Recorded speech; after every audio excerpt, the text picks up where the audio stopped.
अस्सलामुअलैकुम। उमर अकेडमी में खुश आमदीद। उम्मीद है आप सब बिल्कुल खैरियत से होंगे। तो आज हम आपको क्लास 9 की केमिस्ट्री की न्यू बुक का first chapter fundamentals of chemistry का सेकंड लेक्चर एक्सप्लेन करेंगे। इससे पहले फर्स्ट लेक्चर में हमने डिस्कस किया था कि आखिर केमिस्ट्री साइंस की जो ब्रांच है उसका सब्जेक्ट मैटर क्या है, उसमें स्टडी क्या करते हैं, किन चीज़ों के बारे में उसमें पढ़ा जाता है। फिर उसके बाद हमने आपको एक्सप्लेन किया था कि इसकी इम्पोर्टेंस क्या है केमिस्ट्री की, कि इसको पढ़ना क्यों ज़रूरी है, इसका हमारी लाइफ में क्या किरदार है। फिर साथ में हमने इसकी मुख्तलिफ जो सब क्लासिफिकेशन है केमिस्ट्री की ब्रांचेस की, उनके बारे में स्टडी किया था। और आज के लेक्चर में इंशाल्लाह ताला हम आपको फर्स्ट चैप्टर में जितने भी केमिस्ट्री के जो बेसिक कंसेप्ट जिनका हवाला दिया गया है उनकी एक्सप्लेनेशन देंगे। तो सबसे पहले बिस्मिल्लाह पढ़ते हैं और फर्स्ट टॉपिक जो है हमारा आज का वो है मैटर। केमिस्ट्री जो कि अपने आसपास जो भी सब्सटेंसेज हैं उनकी स्टडी का नाम है और उस सब्सटेंस को हम जनरली तौर पे साइंस में मैटर कहते हैं। मैटर पर अगर हम गौर करें तो हमारे आसपास जितनी भी चीज़ें जो हमें नज़र आती हैं या जो महसूस होती हैं वो तीन में से किसी एक हालत में पाई जाती हैं, जिनको हम सॉलिड, लिक्विड और गैसेस कहते हैं। ये हालतें मैटर की कॉमन स्टेट्स कहलाती हैं, यानी कॉमन फिजिकल स्टेट्स जिसमें आपका मैटर से सामना होता है, इंटरेक्शन होता है। अब जैसे हमें मट्टी मिलती है, पत्थर मिलते हैं, तो ये या लकड़ी मिलती है, ये सारी वो चीज़ें हैं जो कि सॉलिड ऑब्जेक्ट्स हैं, कि जिनको देखा जा सकता है, छुआ जा सकता है और ये फिज़िकली आपको महसूस होते हैं। सॉलिड्स के ज़्यादातर डेफिनाइट शेप होते हैं। कुछ सॉलिड्स ऐसे होते हैं जो परफेक्ट ज्योमेट्रिकल शेप रखते हैं, ठीक है भाई, जैसे पत्थर हो गए, क्रिस्टल्स हो गए मुख्तलिफ, तो उन क्रिस्टल्स का एक परफेक्ट ज्योमेट्रिकल डिज़ाइन होता है। कुछ सॉलिड्स ऐसे होते हैं जिनका कोई परफेक्ट ज्योमेट्रिकल डिज़ाइन नहीं होता, जैसे आटा ले लें, टेल्कम पाउडर ले लें, तो उनको एमॉर्फस सॉलिड्स कहा जाता है। दूसरी हालत जो हमें जिसमें मैटर मिलता है वो है लिक्विड्स। जैसे लिक्विड पानी की सूरत में है, शहद की सूरत में है, शरबत की सूरत में, ऑयल की सूरत में। तो ये सारी चीज़ें, ऑयल हो गया, वाटर हो गया या शहद हो गया, ये सब जिस स्टेट में होते हैं इनको हम लिक्विड्स कहते हैं। सॉलिड के मुकाबले में लिक्विड जो स्टेट होती है इसका कोई डेफिनेट शेप नहीं होता, यानी कि इसको जिस जगह में, जिस कंटेनर में रखो, ये उस कंटेनर की शेप इख्तियार कर लेता है। तो इसकी कोई रिजिड जो है ना शेप नहीं होती। इसी तरीके से हमारे पास तीसरी जो मैटर की हालत होती है उनको हम कहते हैं गैसेस। गैसेस भी लिक्विड की तरह कोई डेफिनेट शेप नहीं रखती हैं, लेकिन अलबत्ता इनका डेफिनेट वॉल्यूम होता है। गैसेस हमें बाज़ औक़ात नज़र नहीं आती हैं, जैसे हवा चलती है तो हवा हमसे टकराती है लेकिन नज़र नहीं आती है, लेकिन महसूस होते हैं उसके पार्टिकल्स कि हाँ भाई कोई चीज़ हमसे टकराई है। और बाज़ औक़ात हमें कुछ गैसेस जो होती हैं वो नज़र आती हैं, जैसे कि अगर आप लकड़ी को जलाएं तो धुएँ की सूरत में आपको कार्बन डाइऑक्साइड गैस जो है वो काले धुएँ की सूरत में नज़र आएगी, क्योंकि उसके पार्टिकल्स का साइज़ ज़्यादा बड़ा होता है। ये तीनों सॉलिड, लिक्विड और गैस मैटर की कॉमन स्टेट्स कहलाती हैं, क्योंकि ये आम तौर पर इंसानों की ऑब्जर्वेशन में आती हैं। फिर उसके बाद हमने जैसे जैसे साइंस ने तरक्की करी तो हमें पता चला मैटर की दो फर्दर डिफाइनिंग स्टेट्स भी हैं, जो कि प्लाज्मा और बॉस-आइंस्टाइन कॉन्डेंसेट कहलाती हैं। मगर इनके बारे में इंशाल्लाह आप आगे एडवांस लेवल पर जाकर के स्टडी करेंगे। इस केमिस्ट्री के जो इस ईयर का जो आपका सिलेबस होगा उसमें आप बेसिकली इन तीनों जो फिज़िकल स्टेट्स हैं, सॉलिड, लिक्विड, गैसेस, इनके बारे में और इनकी प्रॉपर्टीज़ के बारे में स्टडी करेंगे। मैटर की इन तीनों हालतों के दरमियान फ़र्क होने की वजह जो है वो होती है इनकी इंटरनल एनर्जी। जैसे कि पानी जो कि एक लिक्विड स्टेट का मैटर है, अगर आप उस पानी को फ्रीज़र में रख दें तो वही पानी सॉलिड में कन्वर्ट हो जाता है। और अगर उस पानी को फ्रीज़र की जगह अगर आप जो है चूल्हे पे रख करके उसको जो है हीट एनर्जी प्रोवाइड करें तो पानी गर्म होकर के, बॉयल होकर के वेपर्स की सूरत में उड़ जाएगा। तो लिक्विड स्टेट को अगर हीट एनर्जी दी जाए तो वो अपने से हायर स्टेट, गैसेस स्टेट में कन्वर्ट हो जाती है। और अगर लिक्विड स्टेट से एनर्जी को जो है एब्जॉर्ब किया जाए, यानी फ्रीज़र में रखते हैं तो फ्रीज़र में जो है वो हीट एनर्जी जो है वो एब्जॉर्ब हो जाती है पानी की, यानी पानी अपनी जो है हीट एनर्जी को खो देता है, वो उसका जो सराउंडिंग कोल्ड एटमॉस्फेयर होता है उसमें जाकर के लॉस्ट हो जाती है। तो पानी अपनी स्टेट एक स्टेप पीछे चला जाता है और वो सॉलिड आइस की सूरत में, बर्फ़ की सूरत में जम जाता है। तो इससे हमने सीखा कि मैटर की जो तीनों स्टेट्स होती हैं इंटर कन्वर्टेबल होती हैं। अगर आप किसी भी मैटर की स्टेट को एनर्जी देंगे तो हीट एनर्जी एब्जॉर्ब करने के बाद वो अपने से हायर स्टेट में कन्वर्ट हो जाता है। इसी तरह अगर आप किसी स्टेट ऑफ मैटर की हीट एनर्जी उससे छीन लेंगे एब्जॉर्ब कर लेंगे तो फिर वो अपनी प्रीवियस स्टेट में बैकवर्ड चला जाएगा। जैसे ये सारे जो पानी के वेपर्स होते हैं ये ऊपर जा कर के कंडेंस होकर के क्लाउड्स की सूरत में जो है जमा हो जाते हैं, और जब वो क्लाउड्स के अंदर कंडेंसेशन ज़्यादा हो जाती है तो फिर दोबारा लिक्विड स्टेट में ये वेपर्स से कन्वर्ट होकर बारिश की सूरत में नीचे आ जाते हैं। प्लाज्मा जो कि मैटर की फोर्थ स्टेट कहलाती है, ये हाईली एनर्जाइज्ड पार्टिकल्स होते हैं, यानी कि जब गैसेस को भी फर्दर हीट एनर्जी दी जाए और जब वो बहुत ज़्यादा हीट एनर्जी एब्जॉर्ब कर लेते हैं तो फिर वो गैसेस जो होती हैं वो नॉर्मल केमिस्ट्री और फिज़िक्स के लॉज जो हम पढ़ते हैं उनको ऑबे नहीं करते, बल्कि उनकी प्रॉपर्टीज़ में फ़र्क आ जाता है। तो उस स्टेट को फिर प्लाज्मा या फोर्थ स्टेट ऑफ मैटर कहा जाता है। तो ये हो गया हमारा डिस्कशन मैटर के हवाले से। अब हम मैटर की जो है फर्दर जो डिस्ट्रीब्यूशन होती है, क्लासिफिकेशन होती है, उसके बारे में डिस्कस करते हैं। तो ये जो मैटर होता है ये अब ये क्लासिफिकेशन जो हम कर रहे हैं ये on the basis of chemical composition कर रहे हैं। एक चीज़ जो अभी आपको डिफाइन की गई ये फिज़िकल जो है डिस्ट्रीब्यूशन थी कि मैटर को फिज़िकल स्टेट में जो हम देखते हैं तो वो 3 तरह का नज़र आता है बेसिकली। अब जब हम मैटर को इन तीनों स्टेट में, भले से वो फिज़िकली सॉलिड हो या लिक्विड हो या गैस हो, जब हम उसका कीमियाई तज्ज़िया करते हैं यानी कि उसको केमिकली जब ऑब्ज़र्व करते हैं कि इसकी कंपोजिशन कैसी है, तो फिर मैटर की हम 2 फर्दर सब क्लासेस बनाते हैं कि मैटर भले से किसी भी स्टेट का हो उसको 2 में से किसी एक कैटेगरी में डाला जा सकता है। या तो मैटर होगा प्योर सब्सटेंसेस की सूरत में, या हम मैटर को मिक्सचर्स की सूरत में डिफ़ाइन करेंगे। तो मिक्सचर्स में और प्योर सब्सटेंसेस के दरमियान जो डिफरेंस होता है बेसिकली वो इनकी कंपोजिशन का होता है। जो प्योर सब्सटेंसेस होते हैं वो ऐसे सब्सटेंसेस होते हैं जिनकी कंपोजिशन जो होती है वो होमोजीनियस होती है, यानी कि उनका जो फार्मूला होता है वो बिल्कुल सेम फिक्स रेशो का होता है। यानी प्योर सब्सटेंसेस जिन एलिमेंट से मिलकर के बनते हैं, जिन चीज़ों से मिलकर बनते हैं, वो सारी की सारी हमेशा एक ख़ास रेशो में कंबाइन होती हैं। जबकि मिक्सचर जो होते हैं वो ऐसे सब्सटेंसेस को कहा जाता है जो कि हमेशा वेरिएबल कंपोजिशन रखते हैं। वेरिएबल का मतलब ही डिफरेंट होता है। ये बिल्कुल ऐसी है कि जैसे प्योर सब्सटेंस की मिसाल है पानी।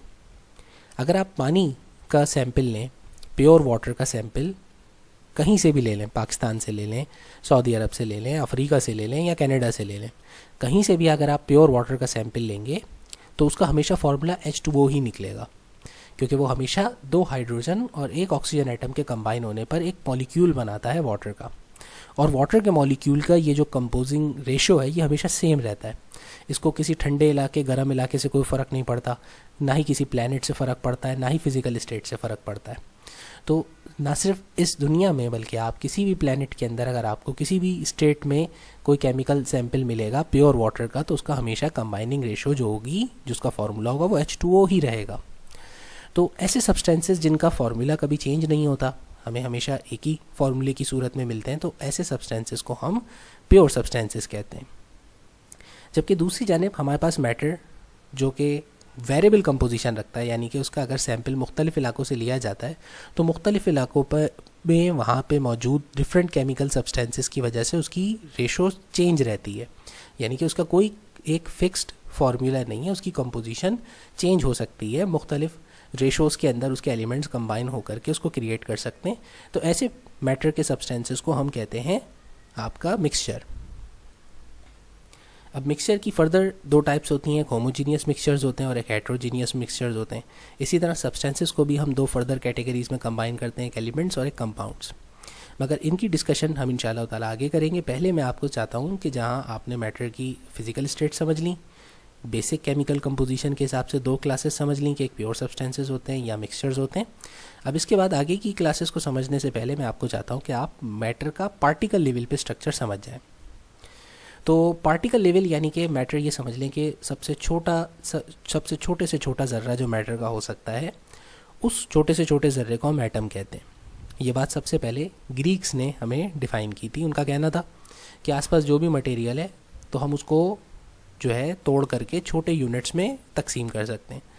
फिर उसको एक वक्त आएगा कि वो इतना छोटा हो जाएगा कि वो हम अपनी आम आँख से तो नहीं देख सकते, लेकिन फर्दर उसको हम तोड़ें तो सबसे जो लास्ट स्टेज होगा उसका, जिसके बाद वो स्टेबल हालत में नहीं रहेगा पार्टिकल, तो वो पार्टिकल का स्टेज एटम कहलाता है।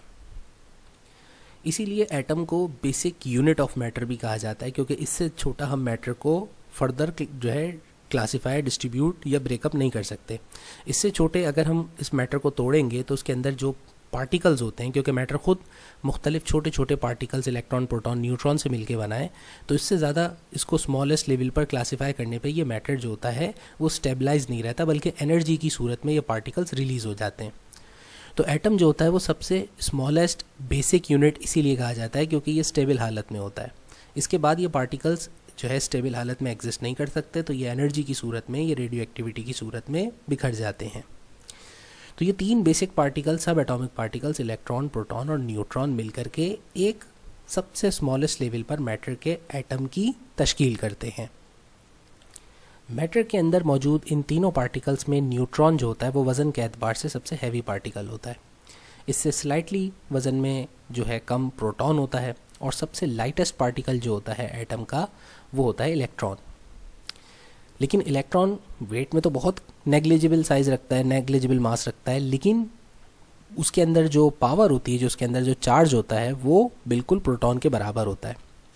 हालांकि इलेक्ट्रॉन प्रोटॉन के मुकाबले में तकरीबन कोई 1800 गुना जो होता है वो हल्का होता है। यानी कि अगर एक प्रोटॉन आप ले लें तो उसका वज़न अगर 1800 ग्राम्स या किलोग्राम्स के करीब हम अगर डिनोट करते हैं, तो उसके मुकाबले में इलेक्ट्रॉन का वज़न सिर्फ 1 किलो निकलेगा। तो इलेक्ट्रॉन्स और प्रोटॉन्स जो होते हैं इनके मास के अंदर तो काफ़ी ज़्यादा डिफरेंस होता है, लेकिन इनके चार्जेस हमेशा बराबर होते हैं। यानी इलेक्ट्रॉन के अंदर जो नेगेटिव चार्ज की पावर होती है वो हमेशा प्रोटॉन के पॉजिटिव चार्ज की पावर के बिल्कुल बराबर रहती है। और न्यूट्रॉन बेचारा मासूम पार्टिकल होता है, उसके ऊपर कोई चार्ज नहीं होता। इन चार्जेस को आप समझने के लिए यूँ समझ लें कि जिस तरीके से एक मैग्नेट होता है, उस मैग्नेट के 2 पोल्स होते हैं, दोनों पोल्स अपोजिट जो है पावर्स रखते हैं, और जब वो अपोजिट पावर्स यानी अपोजिट टर्मिनल्स नॉर्थ और साउथ पोल एक दूसरे के करीब आते हैं तो एक दूसरे को अट्रैक्ट करते हैं। ये मैग्नेटिक प्रॉपर्टी कहलाती है। बिल्कुल इसी तरीके से यही खुसूसियत चार्जेस के अंदर भी होती है कि चार्जेस भी 2 तरह के होते हैं, एक पॉजिटिव चार्ज और एक नेगेटिव चार्ज, और ये दोनों चार्जेस, अपोजिट चार्जेस, एक दूसरे को अट्रैक्ट करते हैं और सेम चार्जेस एक दूसरे को रिपेल करते हैं। जब ये बेसिक एटम्स जो कि सबसे स्मॉलेस्ट यूनिट है मैटर का, जब मुख्तलिफ एटम्स आपस में एक दूसरे के साथ जुड़ते हैं तो वो एक मॉलिक्यूल का स्ट्रक्चर बनाते हैं। यानी ये समझ लें कि cluster of different atoms is called molecules. Molecules की भी फर्दर 3 टाइप्स हो सकती हैं, यानी कि based on the number of atoms के कितने एटम्स कंबाइन हुए हैं। अगर हमारे पास सिर्फ सिंगल एटम्स मौजूद हैं ऐसा मॉलिक्यूल, तो उनको हम मोनो एटॉमिक मॉलिक्यूल्स भी कहते हैं। इन मोनो एटॉमिक मॉलिक्यूल्स के लिए हम एलिमेंट्स का वर्ड भी इस्तेमाल कर सकते हैं। अगर हमारे पास एटम्स के पार्टिकल्स 2 एटम्स एक साथ कंबाइन होकर मॉलिक्यूल क्रिएट करते हैं तो ये डाई एटॉमिक मॉलिक्यूल्स कहलाते हैं। ज़्यादातर गैसेस के एटम्स जो होते हैं वो हमेशा डाई एटॉमिक फॉर्म में ही पाए जाते हैं। अब अगर मॉलिक्यूल ऐसा है जिसके अंदर 2 से भी ज़्यादा एटम्स कंबाइन हुए हैं तो फिर उसको पॉली एटॉमिक मॉलिक्यूल कहा जाता है। जैसे कि ओजोन 3 ऑक्सीजन से जुड़ के बनती है तो ये ट्राई एटॉमिक या पॉली एटॉमिक मॉलिक्यूल है। इसी तरीके से फॉस्फोरस के अंदर 4 पार्टिकल्स, 4 फॉस्फोरस के एटम्स जुड़ते हैं तो ये एक पॉली एटॉमिक मॉलिक्यूल है। अच्छा भाई, एटम्स और मॉलिक्यूल्स का कंसेप्ट समझने के बाद अब हमें अगला जो कंसेप्ट समझना चाहिए वो है एलिमेंट्स के बारे में। देखें, अभी हमने मैटर का बताया कि अगर पार्टिकल लेवल पर देखा जाए तो सबसे स्मॉलेस्ट स्टेबल यूनिट जो होता है वो एटम होता है। उससे छोटे जो सब एटॉमिक पार्टिकल्स कहलाते हैं वो एग्जिस्ट नहीं कर सकते ऐसा स्टेबल यूनिट, वो सारे एनर्जी की सूरत में डिस्ट्रीब्यूट हो जाते हैं, डिस्पर्स हो जाते हैं। तो एटम मुख्तलिफ आपस में अगर जुड़ें तो वो एक बड़ा क्लस्टर बनाते हैं, यानी ग्रुप ऑफ एटम्स को हम एक मॉलिक्यूल्स कहते हैं। अब हमारी दुनिया में जितने भी केमिकल स्टफ़ मौजूद है, जब हमने उसकी पार्टिकल लेवल पर स्टडी करी तो हमें पता चला कि हमारे पास एटम्स जो होते हैं वो यूनिक किस्म की प्रॉपर्टीज़ रखते हैं। तो हमने क्या किया कि बिल्कुल ऐसे जैसे किचन के अंदर मुख्तलिफ हमारे पास दालें अलग अलग रखी हुई होती हैं, इसी तरीके से हमने हर डिफरेंट यूनिक किस्म की प्रॉपर्टीज़ रखने वाले एटम्स को एक ख़ास नाम दे करके अपने पास जो है लिख लिया, यानी कि उसकी प्रॉपर्टीज़ को, उन सबको एक टेबल की सूरत में अपने पास सेव करना शुरू कर दिया। तो जब हमें कभी कोई ख़ास किस्म का आइटम मिलता है जिसके अंदर नंबर ऑफ पार्टिकल्स की तादाद, यानी कि इलेक्ट्रॉन, प्रोटॉन और न्यूट्रॉन्स की तादाद पिछले किसी भी डिस्कवर किए गए आइटम से डिफरेंट होती, उसकी केमिकल प्रॉपर्टीज़ यूनिक होती, तो हम उसको एक ख़ास नाम दे करके उसको अपने पास एक बुक में सेव कर लेते। इस तरीके से हमने एक चार्ट बनाया जिसको पीरियोडिक टेबल कहते हैं। और जितने भी यूनिक आइटम्स जो ख़ास नंबर ऑफ़ पार्टिकल्स रखते हैं या ख़ास किस्म की केमिकल प्रॉपर्टीज़ रखते हैं, उनको हमने नाम दिया एलिमेंट्स का। तो जितने भी हमारे पास केमिकल सब्सटेंसेस हैं जो कि प्योर केमिकल सब्सटेंसेस हैं, बेसिकली वो यूनिक टाइप ऑफ एटम से मिलकर के बने हैं जिनको हम एलिमेंट्स कहते हैं। और एलिमेंट्स अपने आप में एक ऐसा यूनिक सेट ऑफ एटम होता है या एक ऐसा यूनिक टाइप ऑफ एटम होता है जो उस जैसा इस दुनिया में कोई दूसरा एटम नहीं होगा।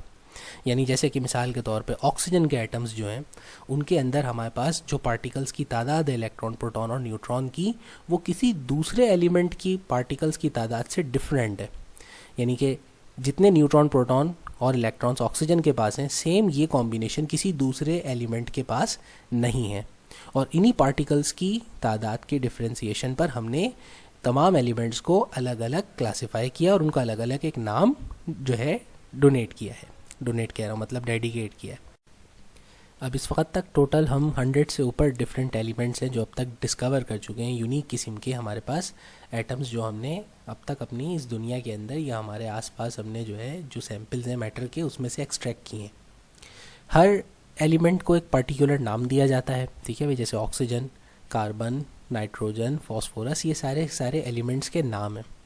अब हर एलिमेंट को लिखते वक्त केमिस्ट्री के अंदर एक शॉर्ट सिंबल यूज़ किया जाता है। अगर हमें पूरा एलिमेंट का नाम ना लिखना हो तो हम उनको फॉर्मूले की सूरत में जब लिखते हैं तो उनको एक ख़ास जो है सिंबल की मदद से शो किया जाता है। जैसे अगर हमें ऑक्सीजन को शो करना हो तो पूरा ऑक्सीजन अगर ना लिखना हो सिंबल की सूरत में शो करेंगे तो कैपिटल O बनाएंगे। इसी तरीके से अगर नाइट्रोजन को शो करना होगा तो कैपिटल N बनाएंगे, सल्फ़र के लिए S बनाएंगे और क्लोरीन के लिए कैपिटल C के साथ स्मॉल l लगाएंगे।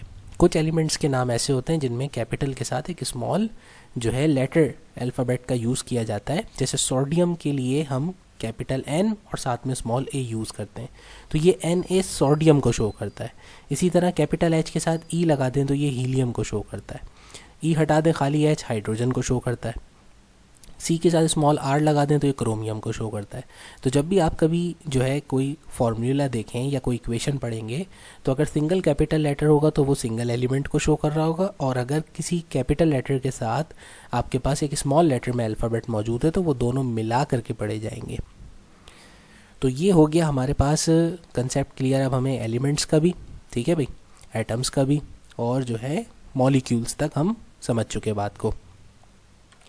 अच्छा, अब यहाँ पर मैंने जिक्र किया था पीरियोडिक टेबल का। तो पीरियोडिक टेबल जो है वो एक ऐसा चार्ट है जिसमें हम जब यूनिक एटम डिफ़ाइन करते हैं तो उस एटम को तरतीब के साथ एक चार्ट के अंदर, एक टेबल के अंदर हमने लिख करके महफूज किया हुआ है। यानी कि तमाम एलिमेंट्स जो हमने डिस्कवर किए उन एलिमेंट्स को प्रॉपर्टीज़ के हिसाब से क्लासीफाई करके हमने एक चार्ट बनाया है। जैसे आप आपके किचन के अंदर एक छोटी सी मिसाल ले लें कि किचन में आपके पास बहुत सारी दालें होती हैं, उन सबको आप सेपरेट करके रखते हैं। ऐसा तो नहीं करते ना कि एक ही बाउल में सारी दालें मिक्स करके ना अम्मा के आगे रख दी कि ये ले अम्मा सारी दालें एक जगह हो गई। तो आपको पता है कि मुख्तलिफ जो है अगर आपने हलीम बनानी है तो ऐसा ठीक है, वरना तो दुरुस्त नहीं है। तो जिस दिन जो सी किस्म की दाल बननी होती है तो वो सारी अलग अलग सेपरेट हुई भी होती हैं, उनमें से आप निकाल के उसको जो है कुक कर लेते हैं। अच्छा, तो ये आप चीज़ों को सेपरेट करते हैं उनकी कोई क्वालिटी या प्रॉपर्टी के एतबार से। इसी तरह हमारे पास जो एलिमेंट्स हैं पीरियोडिक टेबल में उनकी हमने अरेंजमेंट करी है और उस अरेंजमेंट को मुख्तलिफ तरीक़ों से क्लासीफाई किया जाता है। उसमें से एक सिंपल सी क्लासिफिकेशन है based on the metallic property. यानी आइटम्स को हम 3 कैटेगरीज में बांटते हैं।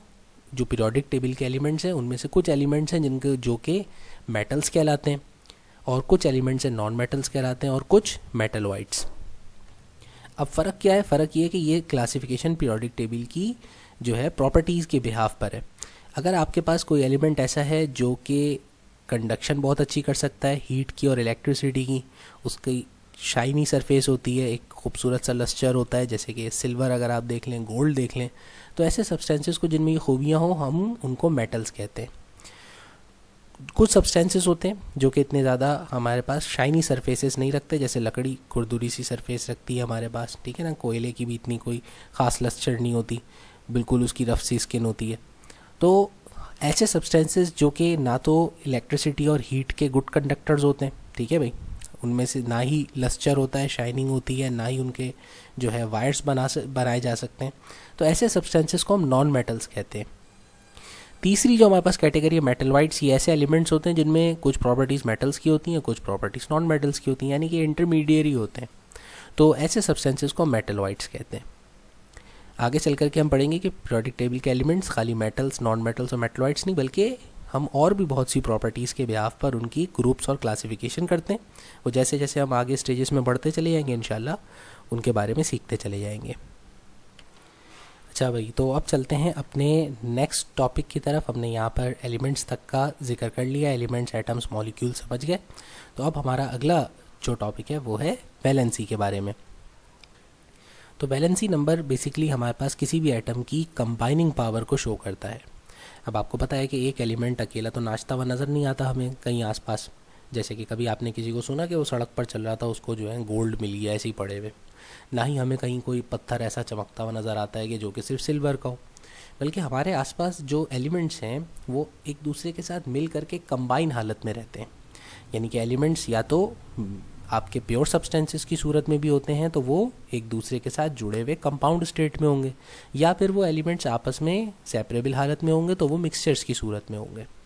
तो एटम्स आखिर मुख्तलिफ मॉलिक्यूल्स क्रिएट कैसे करते हैं ये बहुत हद तक डिपेंड करता है उनके वैलेंसी नंबर पर। तो सिंपली स्पीकिंग वैलेंसी नंबर जो होता है वो एटम्स के आउटर मोस्ट शेल के अंदर मौजूद वो इलेक्ट्रॉन्स जो केमिकल रिएक्शन के दौरान या तो एटम गेन कर सकता है या लूज़ कर सकता है, ये उनको कहा जाता है। अब ये कंसेप्ट अगर आपके सर पे से अभी ऊपर से गुजर गया है तो इसके लिए हम आपको पहले कुछ बुनियादी बातें जो हैं बताते हैं। तो फिर ये कंसेप्ट, अब ये डेफिनेशन दिमाग में रखिएगा वैलेंसी की, बाकी कंसेप्ट आपको जो है अभी 1-2 स्लाइड्स के बाद समझ आ जाएगा। देखिए भाई, एक एटम का जो एनिमेटेड स्ट्रक्चर जैसे कि आपको नज़र आ रहा है, तो उसमें एटम के जो 3 पार्टिकल्स हैं इनके दरमियान कुछ इस तरह का रिलेशनशिप होता है कि जो प्रोटॉन्स एंड न्यूट्रॉन्स होते हैं, यानी पॉजिटिवली चार्ज पार्टिकल और न्यूट्रल पार्टिकल्स, ये दोनों एक साथ एटम के सेंटर मोस्ट हिस्से में पाए जाते हैं जिसको न्यूक्लियस कहा जाता है। और इलेक्ट्रॉन्स जो है, जो कि शरारती बच्चों की तरह उस न्यूक्लियस के आसपास कॉन्स्टेंटली मूव करते रहते हैं, वो उन ऑर्बिट्स के अंदर जिनको हम शेल्स कहते हैं उसमें नाचते रहते हैं। किसी भी एक एटम के अंदर ये 3 पार्टिकल्स जो सब एटॉमिक पार्टिकल्स हैं, ये उसके मास को और उसकी केमिकल प्रॉपर्टीज़ को डिफ़ाइन करते हैं। अच्छा, एक मज़े की बात यहाँ पर ऐसा साइंस स्टूडेंट्स आपको सोचनी चाहिए कि मैंने अभी आपको पढ़ाया कि भाई एटम सबसे छोटा पार्टिकल है और उसके अंदर 3 सब एटॉमिक पार्टिकल्स होते हैं, इलेक्ट्रॉन, प्रोटॉन, न्यूट्रॉन। और मज़े की बात, हमने अब तक हमारे दुनिया में जो भी स्टफ़ है, उस किसी भी स्टफ़ का जब पार्टिकल लेवल पर स्टडी किया जाए तो उसके अंदर से यही 3 सब एटॉमिक पार्टिकल्स निकलते हैं। अब अगर सारी चीज़ों में यही 3 पार्टिकल्स हैं तो फिर सारी चीज़ों की खूबियाँ जैसी क्यों नहीं हैं? यानी ऐसा क्यों है कि चीनी मीठी और नमक नमकीन, पानी में सिरके में क्यों फ़र्क है? जबकि अगर इनके अंदर यही 3 पार्टिकल्स हैं तो फिर चीज़ों के दरमियान फ़र्क क्यों है? तो फिर हमने जब ये खोज शुरू करी और इन सब एटॉमिक पार्टिकल्स के ऊपर हमें शक हुआ कि यकीनन ये इनकी शरारत है और इनकी हरकतों की वजह से ऐसा होता है, तो फिर हमें पता चला कि किसी भी एलिमेंट की जो केमिकल यूनिक प्रॉपर्टीज़ होती हैं वो डिपेंड करती हैं उनके अंदर मौजूद प्रोटॉन्स के ऊपर। यानी कि अगर आप किसी भी एटम में से 1-2 इलेक्ट्रॉन्स इधर उधर हो जाएं तो उसकी केमिकल प्रॉपर्टीज़ यकसर तब्दील नहीं हो जाती। लेकिन अगर किसी भी एटम के अंदर से एक भी प्रोटॉन जो है या तो एक्स्ट्रा ऐड हो जाए या उसमें से रिमूव कर दिया जाए तो वो जो एलिमेंट होता है वो अपनी केमिकल प्रॉपर्टीज़ जो है वो उसकी अक्सर बदल जाती हैं, यानी वो एक डिफरेंट एलिमेंट में ट्रांसफॉर्म हो जाता है। तो ये जो प्रोटॉन है ये हमारे पास सबसे इम्पॉर्टेंट पार्टिकल होता है एटम का। और जो हमने पीरियोडिक टेबल बनाया है इस तरतीब के अंदर भी इस प्रोटॉन का बहुत अहम किरदार है।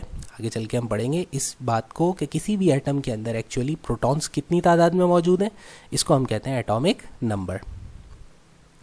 अब एटम्स एक दूसरे के साथ जुड़ते कैसे हैं?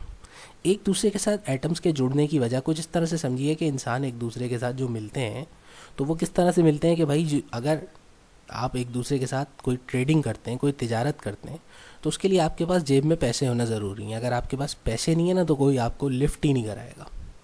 तो इसी तरीके से एटम्स भी एक दूसरे के साथ जब कभी कंबाइन होते हैं तो इनके कंबाइन होने के लिए जो अहम किरदार अदा करता है वो होता है तीसरा पार्टिकल, जो कि जिसको हम कहते हैं इलेक्ट्रॉन, जो कि ऑर्बिट्स में नाचता रहता है।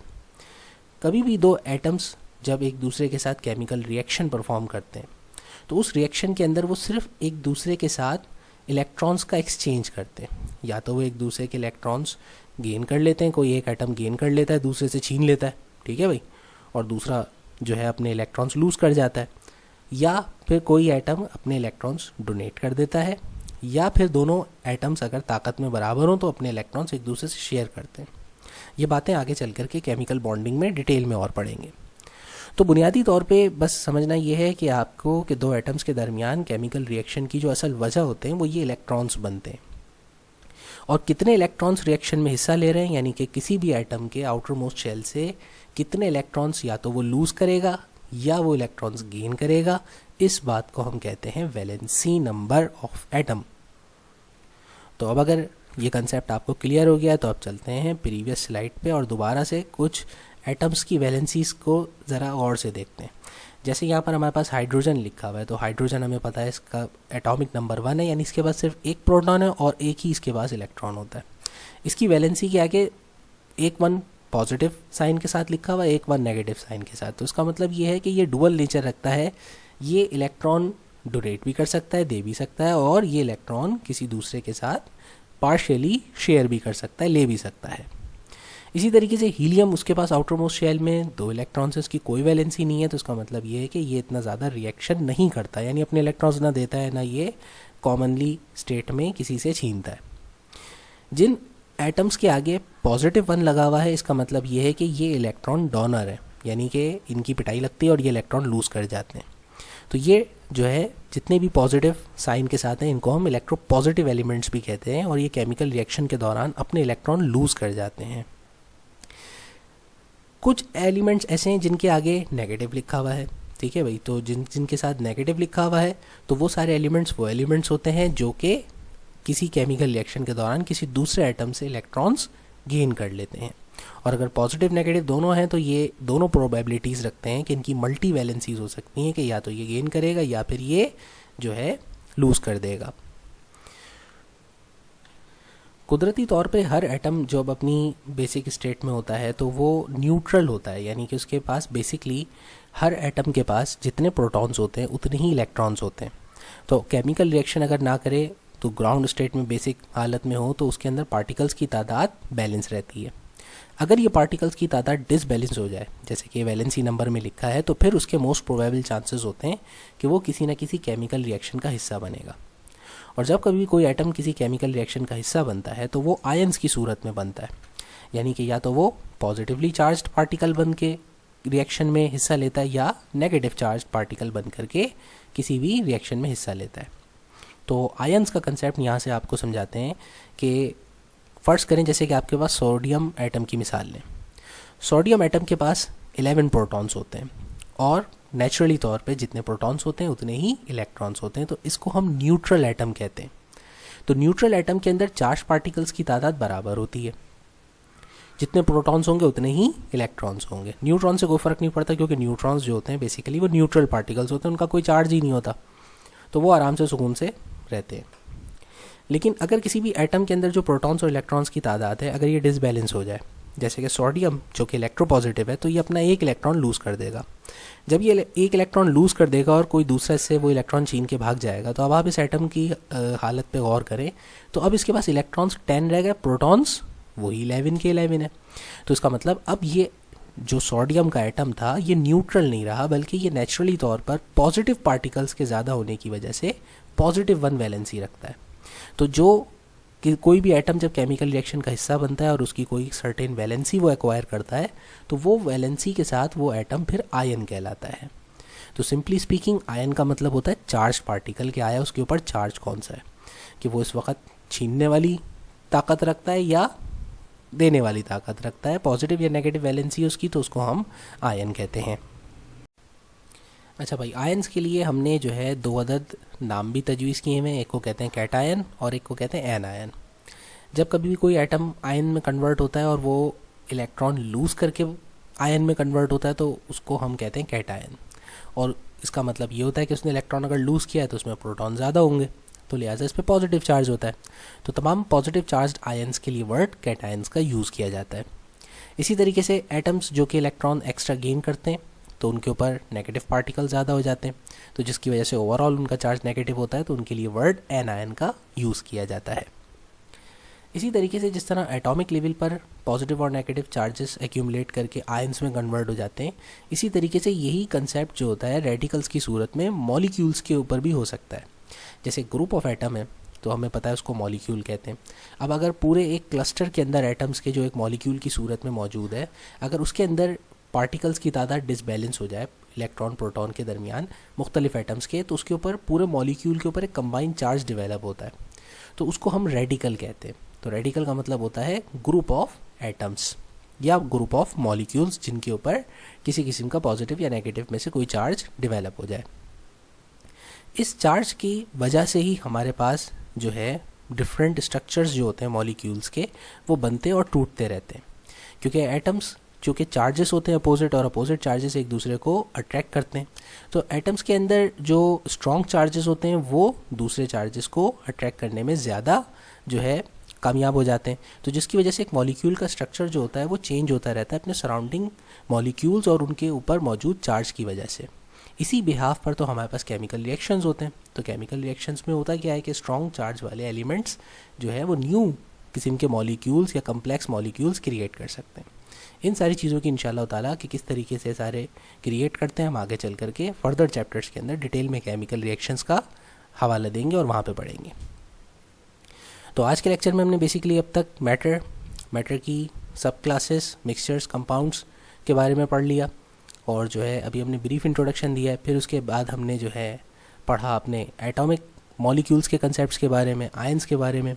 अब उसके बाद हमारा अगला जो टॉपिक है वो है केमिकल फार्मूले के बारे में। तो अगर आप यहाँ तक आयंस का कंसेप्ट समझ गए हैं, चार्जेस का कंसेप्ट समझ गए हैं, तो फिर आगे के आपके टॉपिक्स बहुत हलवा हो जाएंगे आपके लिए। जैसे कि किसी भी मॉलिक्यूल के अंदर जो डिफरेंट एटम्स आपस में जुड़े हुए होते हैं, तो वो जोड़ करके जो मॉलिक्यूल क्रिएट करते हैं, तो उस मॉलिक्यूल को हम एक फार्मूले से रिप्रेजेंट करते हैं। तो फार्मूला सिंपली तौर पे हमारे पास सिंबल्स की मदद से कि जो से एलिमेंट्स आपस में कंबाइन हो रहे हैं, तो उन कंबाइनिंग एलिमेंट्स के सिंपल सिंबल्स को और कितने उनके बेसिक एटम्स हैं उनको लिख करके शो किया जाता है।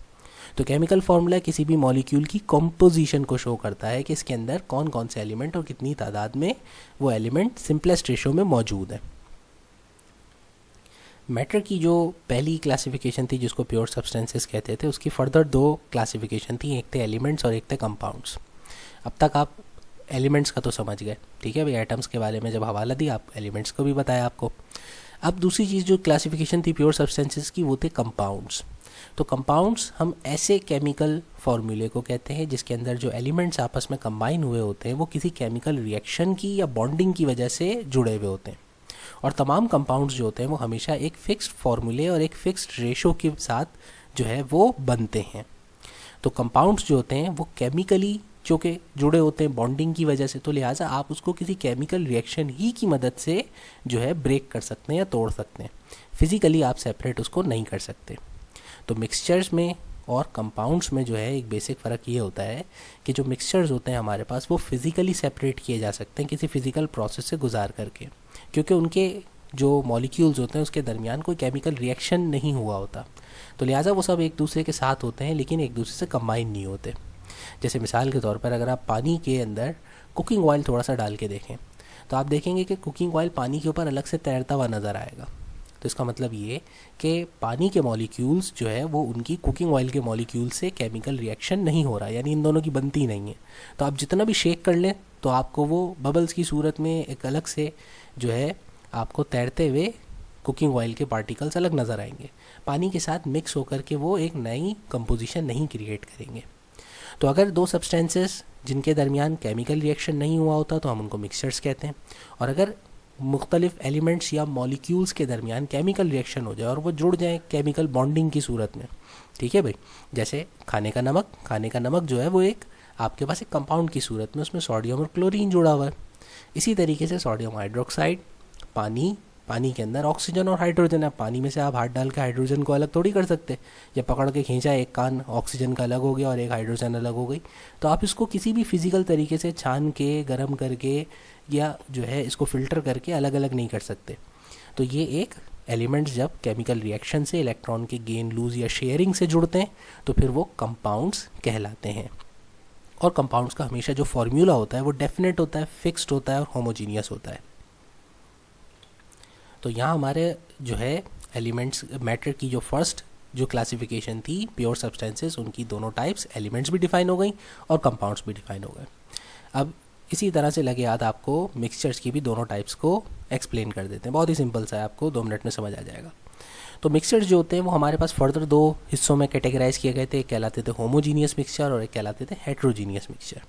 तो नीचे बड़ी खूबसूरत सी मज़ेदार पिक्चर्स की मदद से आपको समझाने की कोशिश की गई है। हेट्रोजीनियस मिक्सचर एक ऐसा मिक्सचर होता है जिसके विजिबल कंपोनेंट्स अलग अलग होते हैं। जैसे कि आप ये यम्स का पैकेट खोलें तो आपको बहुत सारी जितनी भी उसके अंदर बंटीज़ नज़र आएंगी वो सारी अलग अलग कलर की, अलग अलग फ्लेवर की नज़र आएंगी और आप उसको हाथ से फिज़िकली सेपरेट कर सकते हैं। देख के ही पता चल जाता है कि इसके अंदर मुख्तलिफ वेरिएबल कंपोनेंट्स मौजूद हैं। लेकिन अगर ऐसा मिक्सचर हो जिसको देखने से आपको उसके अलग अलग कंपोनेंट्स के बारे में पता ना चले, ठीक है ना, जैसे आप यहाँ पिक्चर में देख सकते हैं कि ये मुख्तलिफ लिक्विड्स को कंबाइन करके एक मिक्सचर तैयार किया गया है। ये मिक्सचर्स ये सारे लिक्विड्स आपस में केमिकली कंबाइन नहीं है, लेकिन इनके दरमियान रिएक्शन के बाद आपको पता नहीं चल रहा है कि इसके अंदर कौन कौन से वेरिएबल कंपोनेंट्स हैं। ये बिल्कुल ऐसे है जैसे कि आप शरबत बनाते हैं। तो जब आप शरबत बनाते हैं तो पानी के अंदर आप चीनी डालते हैं, फिर रूह अफ़ज़ा डालते हैं। अब जब तीनों को चीज़ों को मिक्स करते हैं तो मिक्स करने के बाद रूह अफ़ज़ा अलग तैरता हुआ, चीनी अलग बैठी हुई और पानी अलग चिल करता हुआ तो नहीं नज़र आता। दिखने से क्या लगता है कि कोई एक ही चीज़ है, होमोजीनियस है, यानी कि कोई एक सिंगल कॉम्पोजिशन है। इसी तरीके से कीचड़ जो होती है, तो कीचड़ के अंदर क्या होता है, मट्टी के पार्टिकल्स जो है वो पानी के साथ जो है वो मिक्स हुए होते हैं। दिखने में कीचड़ में कोई अलग अलग चीज़ नहीं नज़र आती, एक ही चॉकलेट मटेरियल नज़र आता है। लेकिन क्या है, आप उसको ज़रा धूप में छोड़ दें तो क्या होगा, पानी फिज़िकली हीट एब्जॉर्ब करके वो फिज़िकली बिना किसी केमिकल रिएक्शन के वो वहाँ से एवोपरेट हो जाएगा। नीचे क्या छोड़ देगा, वो मट्टी। उस मट्टी को आप हाथ से झाड़ेंगे तो वो मट्टी के कंपोनेंट्स अलग अलग हो जाएंगे। यानी पानी ने और मट्टी ने केमिकल रिएक्शन नहीं किया था।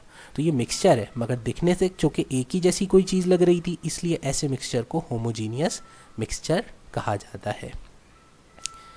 तो आज हमने जो चार्ट था बेसिकली उसके अंदर जो क्लासिफिकेशन थी, प्योर सब्सटेंसेस उसकी भी डिस्कशन कर ली, मिक्सचर्स उसकी टाइप्स उसकी भी डिस्कशन कर ली, बेसिक पार्टिकल्स, सब एटॉमिक पार्टिकल्स, आयंस, रेटिकल्स, इन सारे कंसेप्ट्स की हमने डिस्कशन कर ली। अब इंशाल्लाह ताला बाकी जो कुछ छोटे से कंसेप्ट्स रह गए हैं वो इंशाल्लाह नेक्स्ट लेक्चर में, क्योंकि आज बताया तो बदहज़मी हो जाएगी। तो आज यहीं तक डिस्कशन ख़त्म करते हैं। इंशाल्लाह अब नेक्स्ट लेक्चर में मिलेंगे। बाकी के आपको बेसिक जो थोड़े से जो टॉपिक्स रह गए उनकी एक्सप्लेनेशन और फिर न्यूमेरिकल्स के हवाले से एक्सप्लेन करेंगे, फिर एक्सरसाइज सॉल्व करेंगे। Thank you.